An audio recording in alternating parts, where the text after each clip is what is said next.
Well, it finally happened. The launch of the DCU. 3 series in.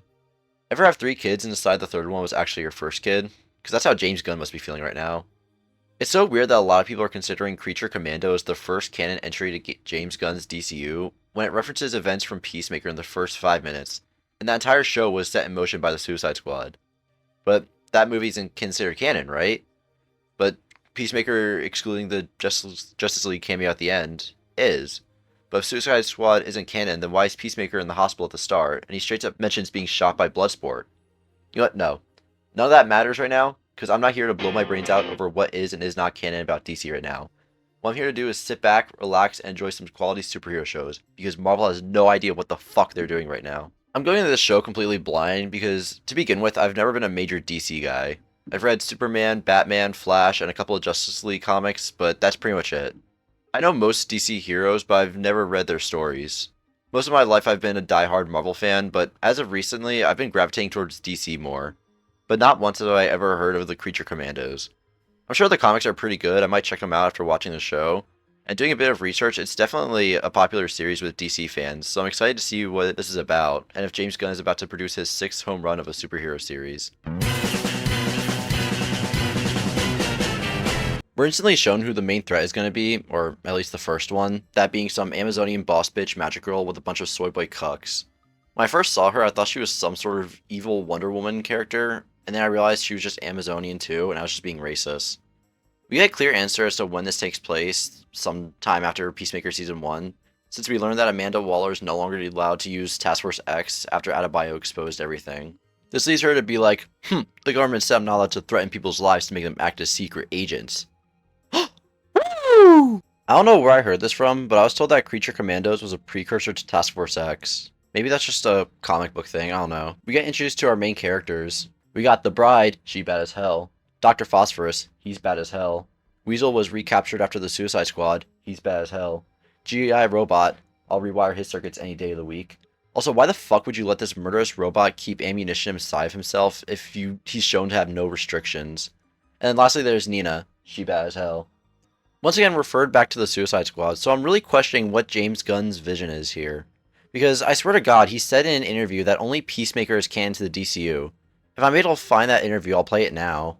A lot of people are wondering what's canon in the new DC. As far as I can tell, it's the Suicide Squad and Peacemaker. Is that true? Like, what can you guys say about that? Well, it's whatever we mention in anything. So I can't tell you listen, and Peacemaker is pretty easy. Peacemaker Season 1 is basically canon outside of the appearance of the Justice League at the end, which you'll see something, about that in Peacemaker Season 2.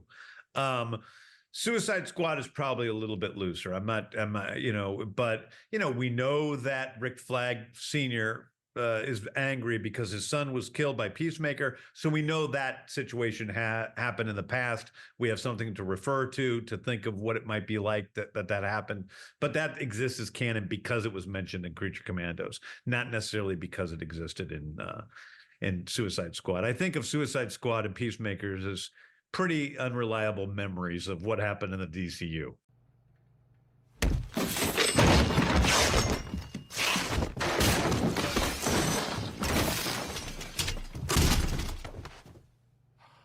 So pretty much everything isn't canon unless it's stated to be in Creature Commandos, but everything that is major that happened in Suicide Squad is mentioned in Creature Commandos, so Suicide Squad is in fact canon.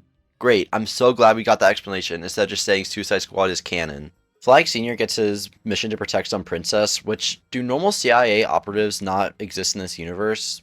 Would it not be possible to send like a squad of 5 CIA agents to this country to protect the princess instead of 5 superhumans? I mean, the CIA can do more than just rig foreign elections, assassinate presidents, or commit war crimes on a daily basis. They should try to branch out a bit. Let's call it Task Force M. M for monster. Damn, that's real creative. I wonder who got paid to come up with that name. The Creature Commandos arrive in Pokolistan. Oh my god, dude.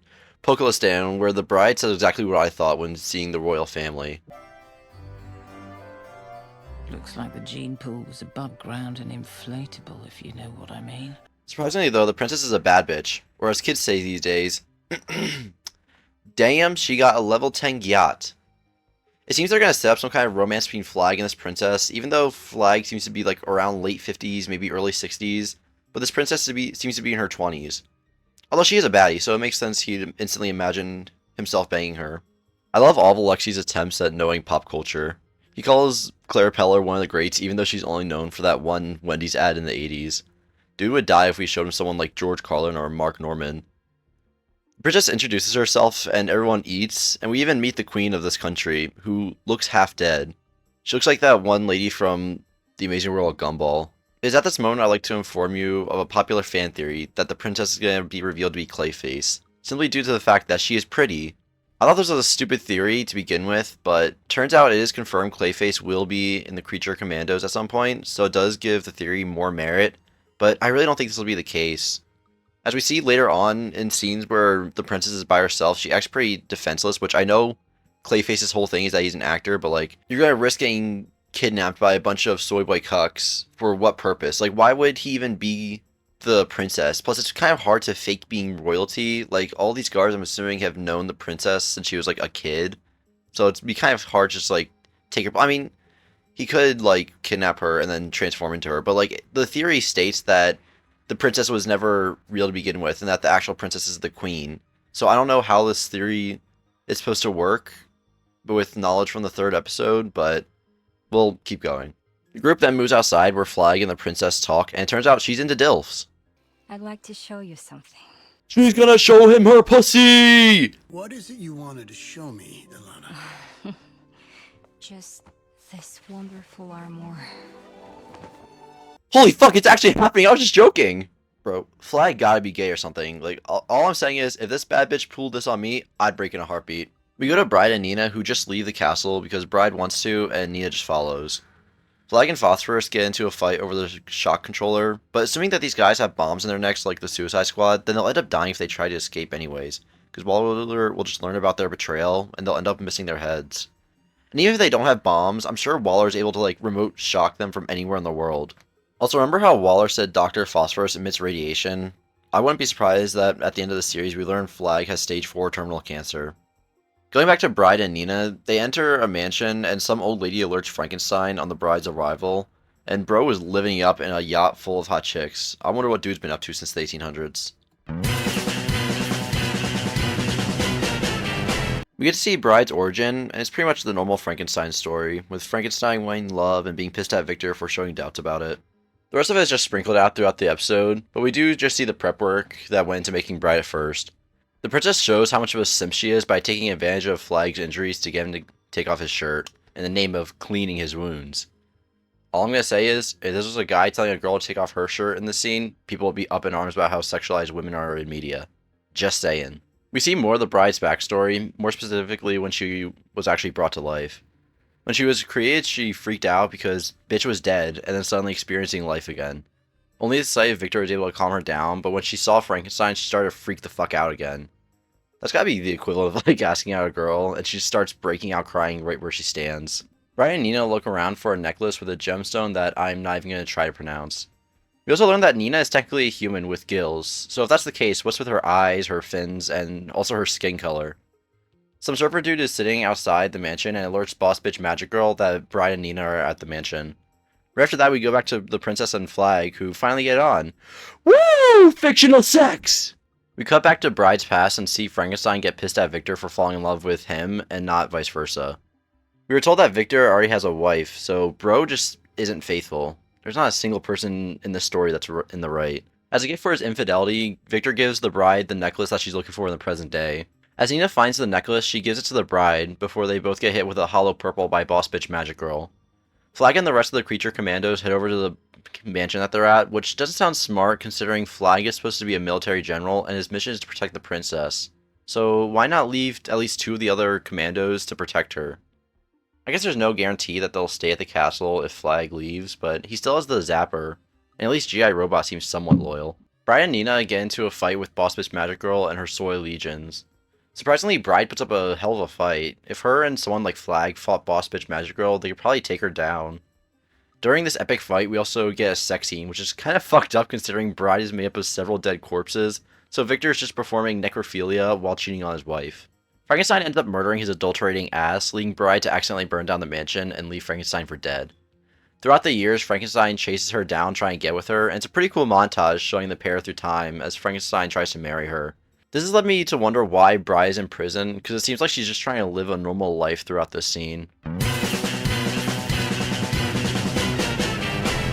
Hey, so in between recording episodes, it was Christmas, and for Christmas I ended up getting a new mic, and while listening back, it is so much better, so you don't hear any, like, background whirling of, like, my computer or just, like, whatever the fuck is going on outside. This is what my old setup looked like. It was really just a fucking stock on a mic. But real quick, I just wanted to thank my dad, stepmom, stepuncle. I forget who exactly this said gave me the mic. But, if you thank everyone, then they can't be mad at you for not thanking them. So, yeah, better sound coming from me now. We finally got a backstory for G.I. Robot, who's been my silent favorite up to this point. He was made in the 1940s somehow, and it was with a group of soldiers called Easy Company. During one mission, G.I. Robot showed off what he could do, which made everyone in Easy Company love him. I love how this one soldier in the background tries pulling his organs back inside of himself. It's like that one girl from Attack on Titan performing CPR on a dude who was ripped in half. Like, yeah, sure, that's gonna save you, buddy. From the start of the show, I've been wondering what G.I. Robot did to end up in Belle Reve, because all we're told from the start is that he killed a ton of Nazis.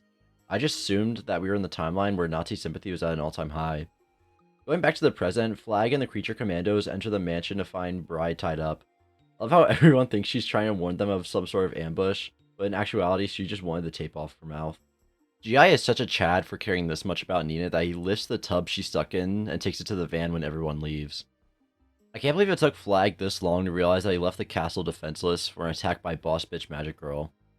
While I love watching a show that presents backstories by sprinkling them out throughout an episode, it's a bitch and a half to write in a script when I'm talking about the episode, because I have to let people know that I'm talking about an event in the past, and then go back to the present, only to jump back into the past a sentence later.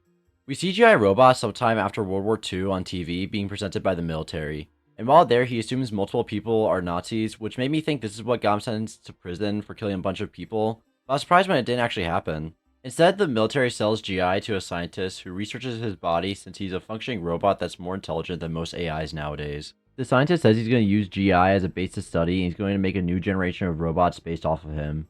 Which I have a feeling we're going to get back to that whole new generation of robots later on. Moving back to the princess, her castle is under attack, and this dude in fucking robot armor is blown to bits. Like, that was a massive chunk of his body that was blown up. What kind of gun does that to this kind of armor? It looks like the dude was using a rocket launcher, but there was no explosion, it was just a shell. How is it that these dudes are wearing Fallout-style power armor and being taken out by simple AK-47s? The soy boy cucks capture the princess, and, gotta give props to the dude who said it would be a shame to waste such a piece of ass. The princess escapes by clawing the dude's face off and locking herself in a room. The Creature Commandos bust in to save the day in a badass way, and I love how the show uses the Willem scream for some random dude in the background. I just enjoy hearing that scream in modern movies or shows, because it has no reason to be in any kind of media anymore, but it's still used. Another GI flashback, and I knew where this was going to go right away. Some military memorabilia collector buys G.I. Robot and has it live with him and his 5 cats. Seems kind of fucked to show this intelligent robot that's been through war, an old war movie. Something like that is how you stir up PTSD, and we know G.I. has some form of emotion, so he can definitely get PTSD. G.I. and this dude take a trip where this guy says him and his friends are interested in making a better country. As soon as that line was said, I instantly knew this dude was going to be a Nazi. No doubt about it. This is where G.I. kills people. The song that's played in this scene, Coin Operated Boy, is probably the only song in this entire series that I'll know before watching the show, because James Gunn loves to use the most obscure songs for his shit. I love how during G.I.'s rampage, it cuts back and forth between the present and the past, especially this one scene where it goes down the line of G.I. and the soy boy cucks, and then it transitions to all the Nazis. It's also a nice touch to line up the gunshots to the beat of the song. I hate that during this trial, they sentenced G.I. for killing 32 people, but he killed literal Nazis. I get that it's not technically illegal to call yourself a Nazi, and the dude still killed people, but maybe go later when the dude who was made to kill Nazis ends up killing Nazis. But that's all in the past. G.I. is here now, having the time of his life with his new friends, and he...